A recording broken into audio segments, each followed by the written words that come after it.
हाय students, मैं Savajit the nice coaching campus by Savajit sir में आपका स्वागत करता हूं। अगर आप नए स्टूडेंट्स हो तो चैनल को सब्सक्राइब कर लें, या जो स्टूडेंट चैनल को कई बार देखने के बाद भी सब्सक्राइब करना भूल गए हैं तो वो चैनल को सब्सक्राइब कर लें और बेल आइकन को दबा लें, जिससे आने वाली वीडियोज़ का पता आपको चलता रहेगा। और हर डिटेल्स को, जो बात आपको समझ में नहीं आती है उसे कमेंट में ज़रूर लिखें। और स्टूडेंट्स, आगे मैं आज आपको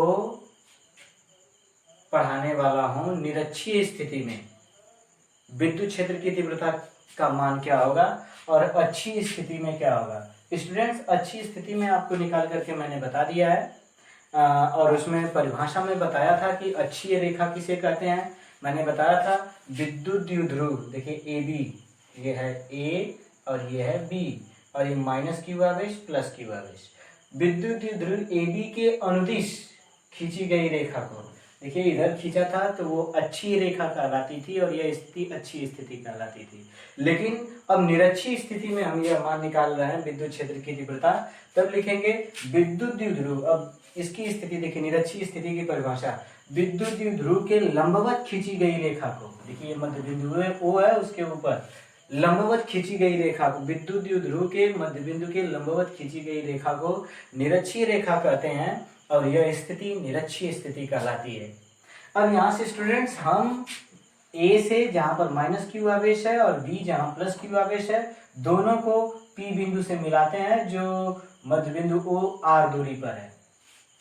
अब मध्य बिंदु आर दूरी पर है और दोनों दूरियों को मिला लेते हैं, और दोनों दूरियों को मिलाने के पश्चात अब देखते हैं कि ये हमारा लंब हो गया, ये आधार हो गया, तो कर्ण पाइथागोरस प्रमेय से ये मान निकाल देते हैं। स्टूडेंट्स, हम आते हैं टॉपिक पे कि कैसे इसे विधिवत लिखेंगे। तब स्टूडेंट देखते हैं कि निरक्षीय स्थिति, मैंने बताया विद्युत द्विध्रुव के मध्य बिंदु के लंबवत खींची गई रेखा निरक्षीय रेखा कहलाती है और यह स्थिति निरक्षीय स्थिति कहलाती है। अब उसके बाद हम लिखेंगे, माना ए बी विद्युत द्विध्रुव है जिसके दोनों सिरों पर माइनस क्यू तथा प्लस क्यू आवेश उपस्थित है। इसका मध्य बिंदु ओ है, जिनके बीच जिसमें दोनों ध्रुवों के बीच की दूरी 2d है, और मध्य बिंदु ओ से आर दूरी पर, मध्य बिंदु ओ से लंबवत आर दूरी पर स्थित एक बिंदु पी है, जहां पर विद्युत क्षेत्र की तीव्रता की गणना करनी है। और जब विद्युत क्षेत्र की तीव्रता की गणना करनी है तब स्टूडेंट्स हम बिंदु ए और बिंदु बी अब लिखेंगे कि बिंदु ए से P की और B से P की दूरी पाइथागोरस प्रमेय से निकालेंगे। और पाइथागोरस प्रमेय होता है कर्ण का स्क्वायर, कर्ण बराबर करड़ी में लंब का स्क्वायर प्लस आधार का स्क्वायर। AP और BP दोनों को साथ में ही निकाल दिए, क्योंकि दोनों दूरियां स्टूडेंट्स बराबर हैं, इसलिए AP बराबर AP और यहाँ से BP बराबर, दोनों मान बराबर है, निकाल दिए बराबर करड़ी में, देख लीजिए लंब का स्क्वायर ये आधार आर स्क्वायर प्लस आधार square D square. Okay students, अब लिखेंगे माइनस क्यू आवेश के कारण, जैसे अच्छी स्थिति में हमने निकाला था, माइनस क्यू आवेश के कारण विद्युत क्षेत्र की तीव्रता। अब यहां से होगा E1, ठीक है स्टूडेंट्स, ये देखिए ये मान E2 के लिए है, ये E1 के लिए है।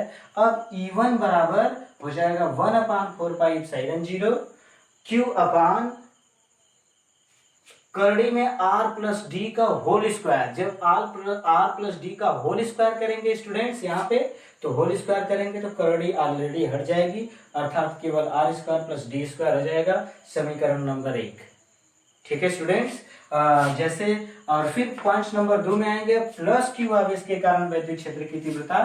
देखिए प्लस क्यू आवेश के कारण विद्युत क्षेत्र की तीव्रता E2 equal to 1/4πε0 Q upon r का मान यहाँ भी है R square plus D square करड़ी में, जब इसका होल स्क्वायर करेंगे स्टूडेंट्स यहाँ पे तो करड़ी हट जाएगी, R square plus D square, समीकरण नंबर 2। और समीकरण 1 में भी देख रहे हैं वही मान हमें मिल रहा है और समीकरण 2 में भी वही मान मिल रहा है। तब यहाँ पे लिखेंगे समीकरण 1 तथा समीकरण 2 से, या लिख देंगे समीकरण 1 तथा समीकरण 2 से तुलना करने पर, तो जब तुलना करेंगे तब E1 का मान E2 के मान के बराबर होगा। ये बात समीकरण 3 में बताई गई, और जब समीकरण 3 में बताई गई तब स्टूडेंट्स देखते हैं यहाँ पे लंबवत घटक है, देखिए लिखे हैं लंबवत घटक E1 साइन थीटा, देखिए नीचे की ओर है E1 साइन थीटा तथा E2 साइन थीटा ऊपर की ओर है। परिमाण में बराबर परंतु दिशा में विपरीत होने के कारण, देखिए दोनों का परिमाण ऊपर और नीचे बराबर होगा, लेकिन एक की दिशा ऊपर है और एक की दिशा नीचे है। परिमाण में बराबर परंतु दिशा में विपरीत होने के कारण एक दूसरे को निरस्त कर देते हैं, यानी ये वाला लंबवत घटक वाला मैटर समाप्त हो जाएगा, एक दूसरे को समाप्त कर देंगे। अब बचा क्षैतिज घटक वाला मैटर, देखिए ये वाला और ये वाला क्षैतिज घटक वाला मैटर बचा। तो अब क्षैतिज घटक में cos थीटा लेंगे, ठीक है स्टूडेंट्स।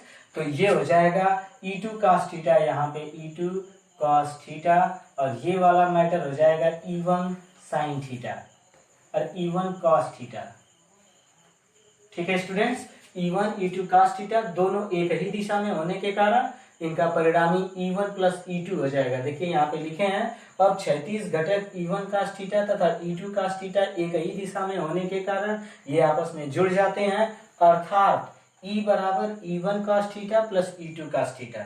और हम समीकरण 3 में देख चुके हैं E1 का मान E2 के मान के बराबर है स्टूडेंट्स। अब यहाँ पे मैटर आके थोड़ा सा हम रोकते हैं, और जितने स्टूडेंट्स इस फिगर को देख रहे हैं मेरी बात को एक बार अच्छे से सुन लेंगे, शॉर्ट स्क्रीन मार लेंगे, प्रैक्टिस कर लेंगे। अब इसे मैं मिटाने जा रहा हूँ, और मिटाने के बाद इसके आगे का प्रोसेस स्टूडेंट्स मैं दे रहा हूँ।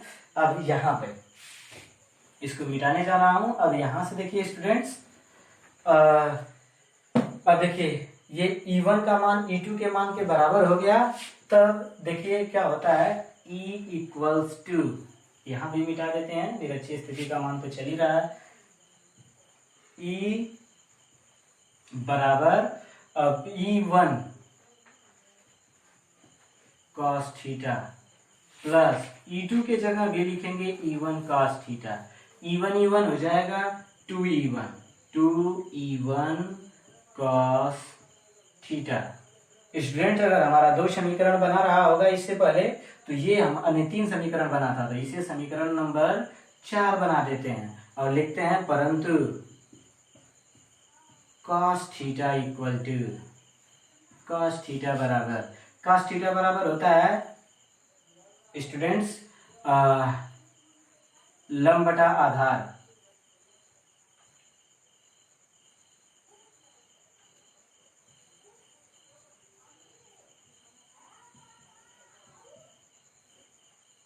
ठीक है स्टूडेंट्स। और लंब में हमारा लंब बटा आधार होता है, और लंब में हमारा आ जाएगा cos theta, sorry students mistake हो गया। cos थीटा बराबर होता है आधार बटा कर्ण, आधार बटा कर्ण। देखिए स्टूडेंट्स आधार हमारा है D, ठीक है, और कर्ण हमारा है करड़ी में r² प्लस D स्क्वायर, ये मान हो जाएगा।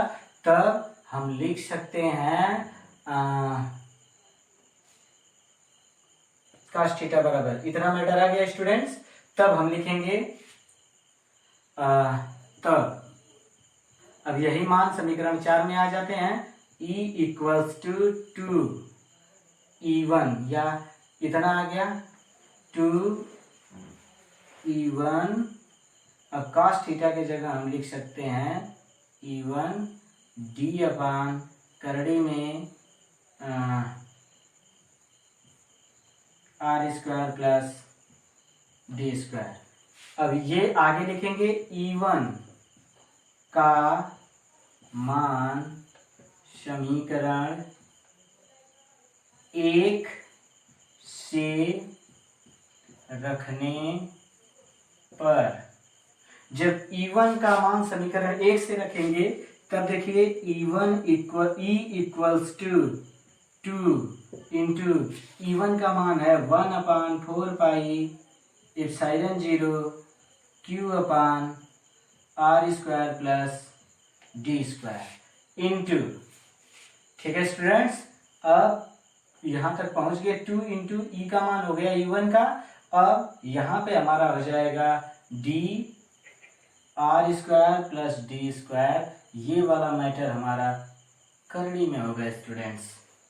अब देखिए ये हो जाएगा E equals to 1/4 pi epsilon 0, ठीक है, और ये वाला मान हो गया। अब यहाँ पे लिख देंगे इंटू Q इंटू 2d, 2 का गुणा इसमें कर देंगे 2d।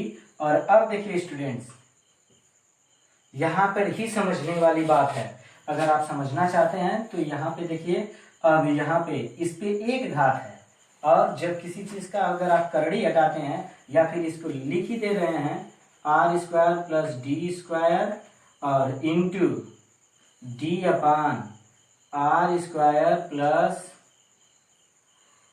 डी स्क्वायर के पावर 1/2। ठीक है स्टूडेंट्स, यहाँ के बाद हम आगे वाले प्रोसेस में आते हैं, और आगे वाले प्रोसेस में हम आपको बताते हैं। अब देखिए, अब यहाँ से अगर आप 1, इस पे एक घात छुपा हुआ है स्टूडेंट्स, देख लीजिए, यानी अब यहाँ पे अगर आप करते हैं 1 + 1/2, इसका भी हर 2 करेंगे, और जब 2 करेंगे तो 2 + 1/2, देख लीजिए 2 का ऊपर नीचे 2 + 1, 2 + 1 पूरे के बटा 2 हो जाएगा, अर्थात 3/2 हो जाएगा स्टूडेंट्स। यानी इन दोनों को एक साथ करके हम लिख सकते हैं, अब इसे मिटा रहे हैं, आप समझ गए होंगे। अब आगे यानी इसी मान को लिखते हैं, E = 1/4 पाई एप्सिलॉन 0, ठीक है, Q × 2D। स्टूडेंट्स एक मिस्टेक हो गई हमसे, इसमें देखिए डी को यहाँ न लिख के 2 × Q यहाँ पे लिख देते हैं, डी यहाँ पे अभी रहने देते हैं। आगे वाले स्टेप में अब दोनों को एक साथ कर दे रहे हैं, Q × 2D अपान R² प्लस डी स्क्वायर, और पावर इससे पहले आपको बताया 3/2, एक इसका आधा इसका, 3/2 हो जाएगा स्टूडेंट्स। और आपको बताया जा चुका है चूंकि Q × 2D बराबर होता है P, तब हमारा हो जाएगा E = 1/4 पाई एप्सिलॉन 0 P अपान, ये पूरा मैटर P का हो जाएगा, अपान R² प्लस डी स्क्वायर के पावर 3/2। और ये हमारा अगला समीकरण हो जाएगा, इसे समीकरण हम 5 बना देंगे। इस पे भी सवाल लगते हैं स्टूडेंट्स। और इसके बाद यदि R बहुत बड़ा है D से,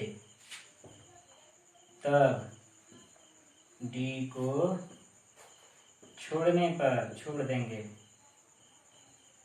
तब स्टूडेंट्स हो जाएगा हमारा